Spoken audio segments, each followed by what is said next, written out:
how do you make all those random pieces that you pulled from various places in your stash work together? Stay tuned, because I'm going to reveal the secret, and it's easier than you think. So I'm playing with things in my stash, and that's one of the secrets. Play with it. Take random pieces, put them together, take pictures, see how you like it. And if it's something that you like, that can be the beginning of an art journal page. And that's what I did here. I had pieces that were sitting on my table. I played with them. I wanted to use some of those Stamperia scrapbook items. That was the beginning. So now, because the only girl that was stamped was on dictionary paper, and I didn't want that look for this, I'm not using what's in my stash. So I'm getting out my stamp press here. This one's from Tim Holtz. Using it, it helps me so much get a good stamp. But one of the things that I do is when I am stamping, I've taken the time to get out the stamp press and do this. I'm going to stamp more than one image, and that's going to put items in my stash that I can then audition and have at the ready to make things work together. I don't have to think about stamping this girl. It's going to already be in my stash, whether it's cut out or not. So you want things in your stash that you can audition at various points on your page. And that will help build a cohesive page and give you options and help you decide which one works together. FYI, I had several Julie Nutting dolls that were stamped out, and I auditioned many of them, and this one worked better with that violin. So I'm here, I'm just stamping multiple images on multiple papers, and the paper that I'm using, it's just copy paper, and the other side has print on it. So it's recycled copy paper. Waste nothing. So I'm just stamping, and the stamp press allows you to open it up, put more ink to get a dark enough image. So, if you're stamping challenged like I am, that might be a tool that you may want to get. So I'm just stamping. I think I stamped 4 of these girls. I used one.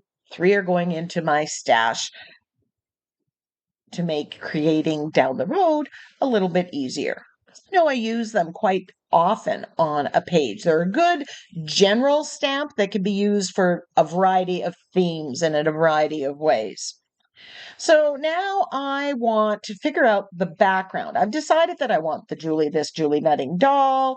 I'm using this frame, which actually came from the Stamperia. They have these journal cards, and I harvested what I wanted out of it, and then I just cut out the frame. So that's coming from the Stamperia scrapbook pad. I think it's the Masquerade scrapbook pad, and the violin came from there. And those are both very teal. They have a lot of teal and yellow in there, but I want to figure out the background. So I grabbed a bunch of gel prints, thinking I could audition those. So this is one way that I pick a background that will work. Whether I use the gel print or not doesn't matter. It's pointing me in my color scheme. So I liked that one because it had a little bit of teal in the background, and that was working well with the violin. This one, we have the orange peach tones in the back. It goes, but it's not reading. So I'm auditioning. Again, play with your papers. These could be scrapbook papers, which I use to determine my color scheme if I'm doing a background. Sometimes I use them, as I did today, as an Insta background, as the start of my background. But I'm just playing with different ones. Does it work? Does it not work? And give yourself time to audition them. That's going to give you ideas. And trust your instincts. Some of these, like this one, it was like, yeah, no, that doesn't work at all. I don't even need to go any further. And some might surprise you. I love this gel print. I'm liking it. The orange with the teal and the yellow, that really works. It's not perfect, so don't expect a perfect match, but we can make it perfect. And that's what I'm going to show you when I transform this beautiful gel print into something spectacular that even works better with the focal images that I selected. So I'm just cutting off the white, fitting it on my 7x10 Canson mixed media page. And I keep bringing back my focal images and I'm thinking, do I want the yellow on the top? Do I want the orange on the top? And I'd figured that out. Like, which way do I want to go? What looks better? Trusting my instinct. So I'm going to glue this down with Fluid Matte Medium. FYI, I buy it in the larger size, put it in smaller containers. I go through a lot of Fluid Matte Medium, so buying it bulk gives me the best price point advantage. So I'm just going to put a good coat of the Fluid Matte Medium on the raw 7x10 Canson mixed media page. I didn't gesso it. There's no need to gesso it because I am covering it completely with the Fluid Matte Medium and the gel print.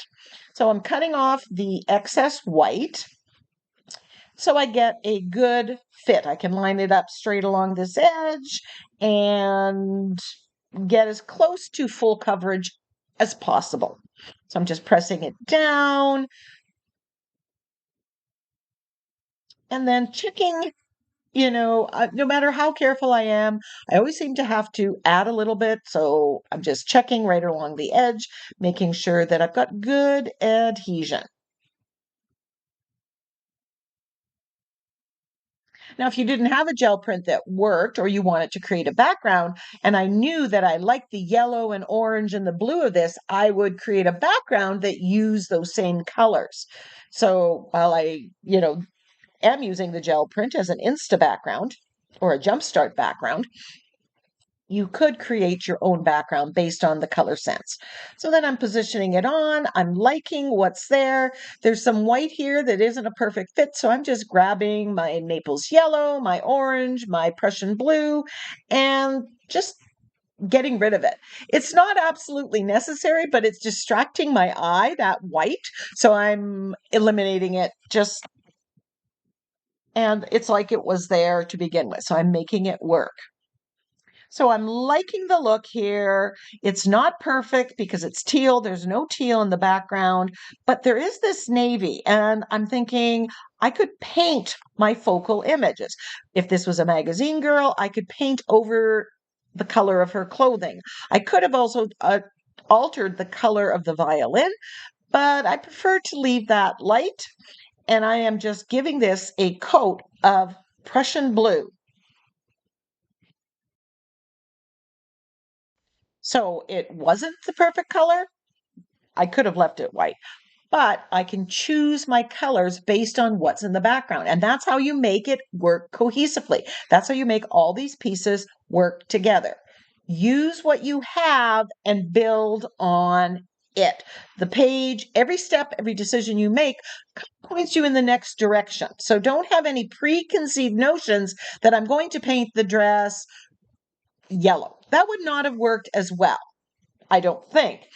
Again, that's an individual choice, but maybe I wouldn't have wanted to paint it pink. So I deferred the decision until it makes sense. So the background right now, I'm thinking I might just leave it the way it is. Just that gel print. I love it. It kind of sort of works very well, but I'm not sure. So I'm leaving that decision till later, and then I make a different decision because of where I'm at on the page. So I color her hair brown because I want it to show up against the yellow. So making it blonde didn't really work for me. So that guided that. Now that I put brown there, I think, you know what? This frame, I want it to stand out a little bit more. It's a very light teal aqua. So I'm painting it the same color as the brown hair. Again, if you have the color somewhere, it should be somewhere else. If it's in the background, it should be in in more focal images. Now I decided that I'm going to add something to the background. So I grabbed this Stamperia stamp. It's a fine one that's just adding a little grunge, a little interest to it. It's layering my background. Is this absolutely necessary? No, but it adds to a background that was so much in love with.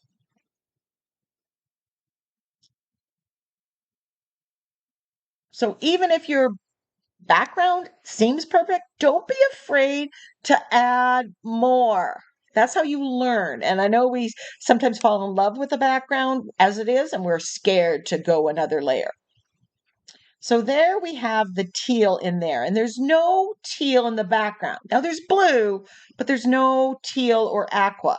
So I grab my bright aqua and actually I just grabbed the stencil that was there, but it's a smaller scale. And I am putting this detail into the background. And OMG, it adds so much life to the background. It ties it into that violin being that color, but it just added so much to it. And even I'm not even getting perfect stenciling here. It's a little bleeding underneath, but that's adding to the grunge background.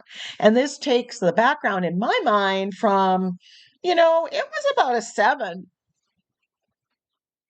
or an 8 before, but after I add this and the next step, I think I make this into a 10 background.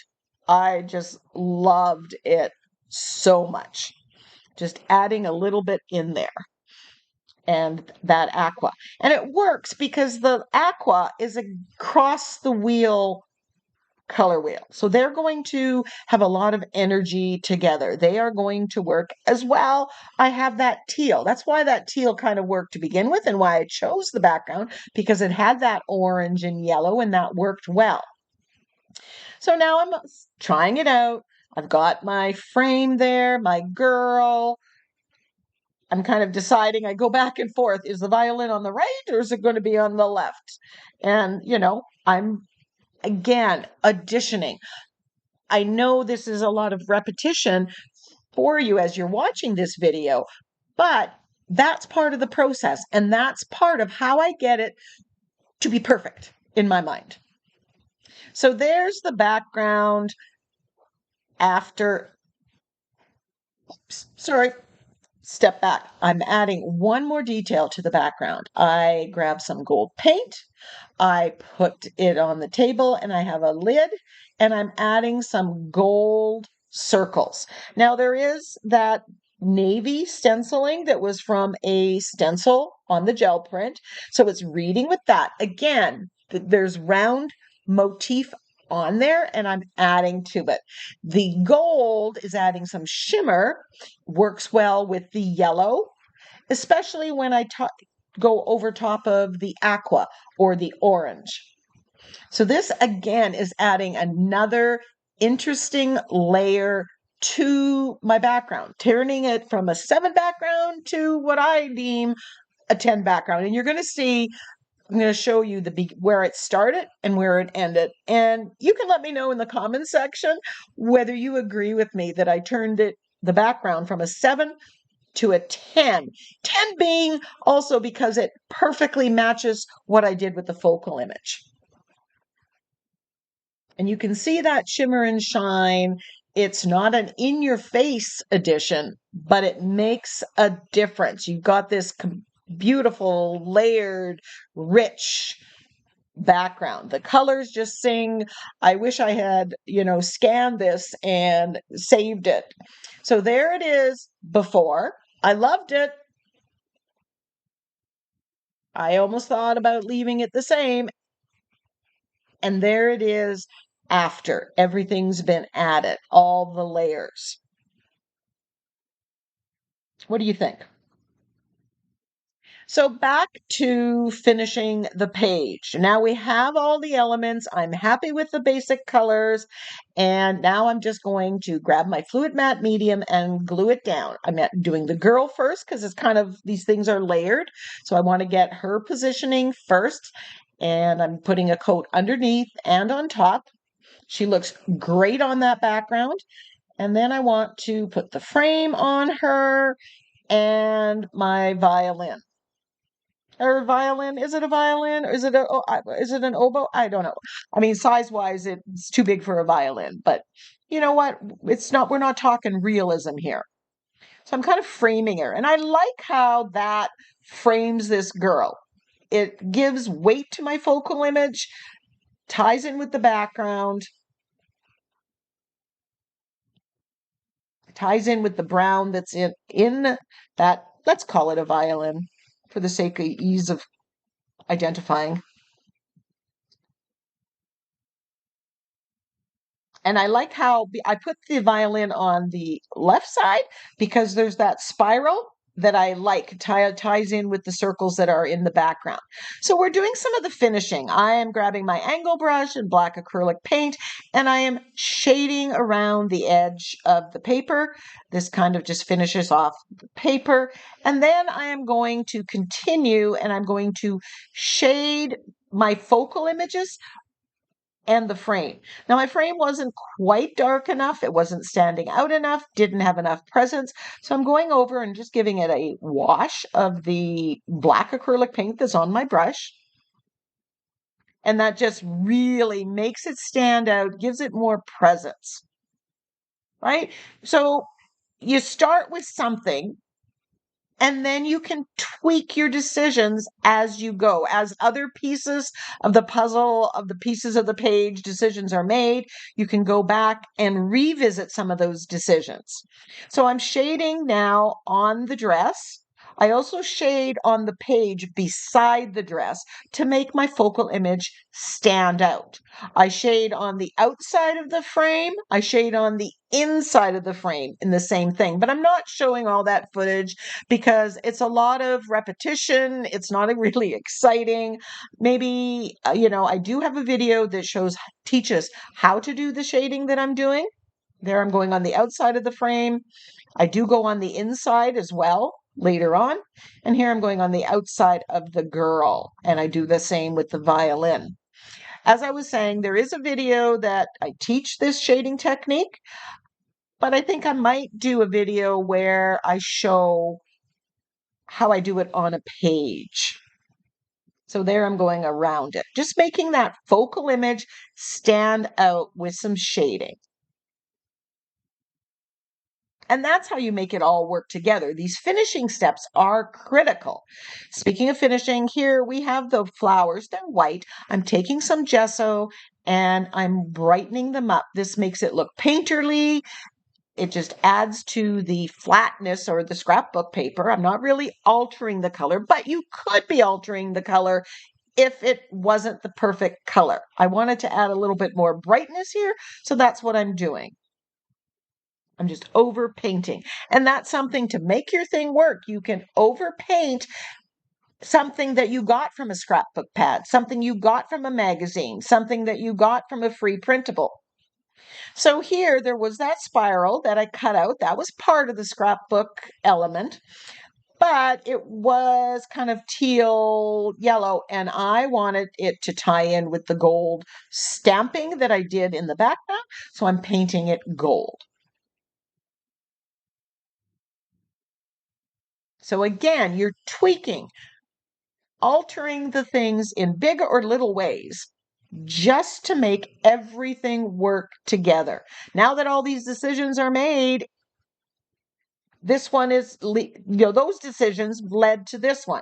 If I didn't put the gold circles on the background, I may not have done this.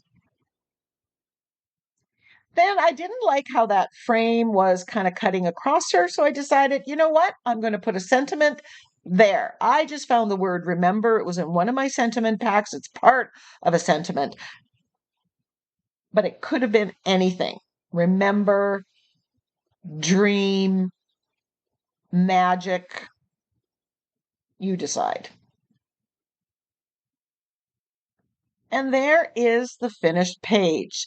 I love, love, love what happened in the background. I'm so glad I made the decisions that I made.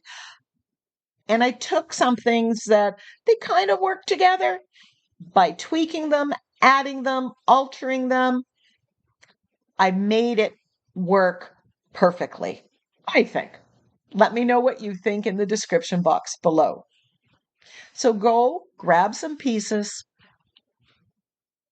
and you now know the secret to making it all work together.